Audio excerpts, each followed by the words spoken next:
आरक्षणाचं आमचं आंदोलन संपलं, महिना 15 दिवसांनी 8 दिवसांनी वर्षांनी संपलं आणि यांनी एसटीचं आरक्षण मागायला सुरू केल्यावर आम्ही मोकळे आहेत का नाही त्या टायमाला, मग टेन्शन फ्री. आता आम्ही अडचणीत येत आंदोलन करतोय, मागतोय, गप येतात आम्ही, आम्हाला मिळायला लागल्यात नोंदी म्हणून. याच्यात तुम्ही डाव साधायला लागलात आम्हाला, म्हणजे खिंडीत पकडायला लागलात. आणि खिंड मोकळी झाल्यावर तुम्ही आंदोलन उभा केल्यावर आम्ही नाही का लाखान तुमच्या पुढे बसायचं, एसटीतून आरक्षण द्यायचं नाही आणला, मग किती वाईट वाटण रे.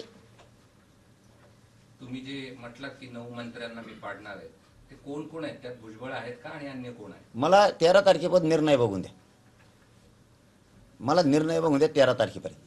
सरकार यांच्या दबावात येऊन मराठ्यावर अन्याय करतंय का? सरकार पहिल्यासारखंच पुन्हा वागतंय का? आम्हाला गरज त्यांची मराठीची नाही, ह्या भूमिकेवर त्यांना येऊन द्या. त्यांना परत दाखवतो मराठीची राज्याला गरज आहे का नाही.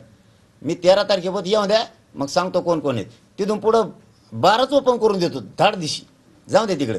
आपलं तसलंच असतं बा, पोटात जे ते काय नाही, धाड दिशी मराठीला सांगून मराठी तरी तयारी लागते. महाराष्ट्र आहे आणि त्या महाराष्ट्रामध्ये या दोन्हीकडच्या आरक्षणाच्या मागणीमुळं परिस्थिती आता बदलत चालली आहे. धार्मिक तेढ निर्माण होऊ लागलेली आहे, जाती जातीमध्ये विसंवाद वाढू लागलेला आहे आणि पहिलं बोट तुमच्याकडे दाखवलं जातं की तुम्ही जातीवाद निर्माण केला. कोणाला दुखीला म्या? मायाच मराठ्याला विचारतो मी, मायाच मराठ्याच्या नेत्याला विचारतो, कोणाला दुखीला म्या? आंतरवालीत बसलो, आम्हाला धोपाडलं, गप बसलो आम्ही. मोर्चे कोणी सुरू केले? येवलेवाल्यांनी. म्या जातीवाद केला का? मग म्या केले सुरू. माधव पॅटर्न 20 वर्षापूर्वी म्या आणला का? आमच्या मराठ्यांच्या अधिकाऱ्याला म्या त्रास दिला का? आमच्या मराठ्यांच्या नेत्याला म्या त्रास दिला का? त्यांनीच दिला इथून पाठीमागं. म्या काय केलं? संसदेत कोण बोललं मराठ्याला आरक्षण मिळू नये? मूक मोर्चे निघाले तेव्हा प्रतिमोर्चे कुणी काढले? म्या कोणता जातीवाद केला मला सांगा ना. आंदोलन शांततेत केलं हे जातीवाद आहे का? मी माझ्या जातीला आरक्षण मागतो हे जातीवाद आहे का? तुम्ही तुमच्या जातीला एसटीतून आरक्षण मागताय तो का जातीवाद आहे का? मुस्लिम समाज आरक्षण मागतो हे का जातीवाद आहे का?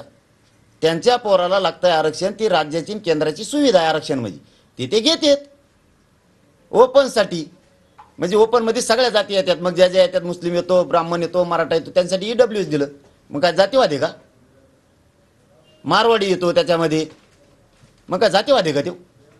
मी आरक्षण मागतो म्हणजे मी कसं काय जातीवादी? आणि तुम्ही इथून माग घेतलं मग तुम्ही जातीवादी नाहीत का? काही जणांचं आत्ता घेतलं,